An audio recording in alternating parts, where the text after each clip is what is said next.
UPA chairperson Sonia Gandhi త్వరగా కోలుకోవాలని అంబర్పేట్ మహంకాళి దేవాలయంలో మృత్యుంజయ హోమం నిర్వహించారు. కాంగ్రెస్ సీనియర్ నేత వి హనుమంతరావు ఆధ్వర్యంలో జరిగిన ఈ కార్యక్రమానికి పలువురు పార్టీ నేతలు, ఆలయ కమిటీ సభ్యులు హాజరయ్యారు.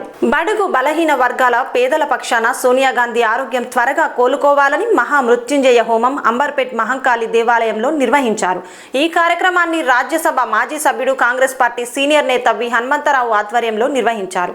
మాకు పూర్తిగా విశ్వాసం ఉంది, అమ్మవారి ఆశీర్వాదంతో సోనియా గాంధీ ఆరోగ్యంగా తిరిగి ప్రజలకు సేవ చేయాలన్నది మా ఉద్దేశం. హోమంలో మాజీ కార్పొరేటర్ జ్ఞానేశ్వర్ గౌడ్, నారాయణ స్వామి, శంభుల శ్రీకాంత్ గౌడ్, గడ్డం శ్రీధర్, కృష్ణ గౌడ్, గారగంటి రమేష్, దిద్ది రాంబాబు మరియు ఆలయ కమిటీ సభ్యులు పాల్గొన్నారు.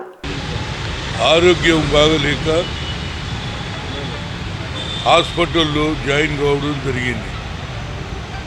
గతంలో కూడా ఆమె అమెరికా ట్రీట్మెంట్ పోయినప్పుడు కూడా మృత్యుంజయ యజ్ఞం చేయడం జరిగింది. నా ఉద్దేశంలో మహంకాళి దయ వల్ల ఆరోగ్యంగా తిరిగి రావాలని ఈనాడు ఆమె ముందు హోమం చేయడం జరిగింది.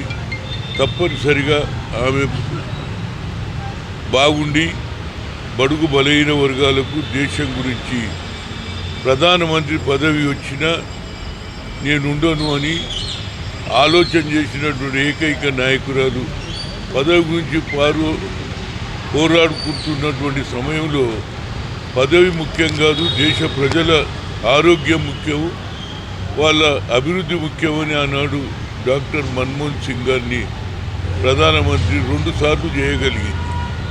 అలాంటి దేవతకు ప్రజల పక్షాన మంచి ఆరోగ్యంగా తిరిగి ఏ విధంగా గతంలో బడుగు బలైన వర్గాలకు ఆలోచన చేసిందో అదేవిధంగా ఆ అమ్మ మంచి హెల్త్తో వచ్చి ప్రజలకు సేవ చేయాలన్న ఉద్దేశంతో ఇవాళ మృత్యుంజయాగం చేయడం జరిగింది. తప్పనిసరిగా నాకు గట్టి నమ్మిక, అమ్మవారి దయ వల్ల ఆమె బాగుండి వచ్చి ప్రజలకు సేవ చేయాలన్న ఉద్దేశమే ముఖ్యం. తప్పనిసరిగా అమ్మవారి దయ ఆమె ఉంటుంది, ఆమె ఆశీర్వాదం ఉంటుంది.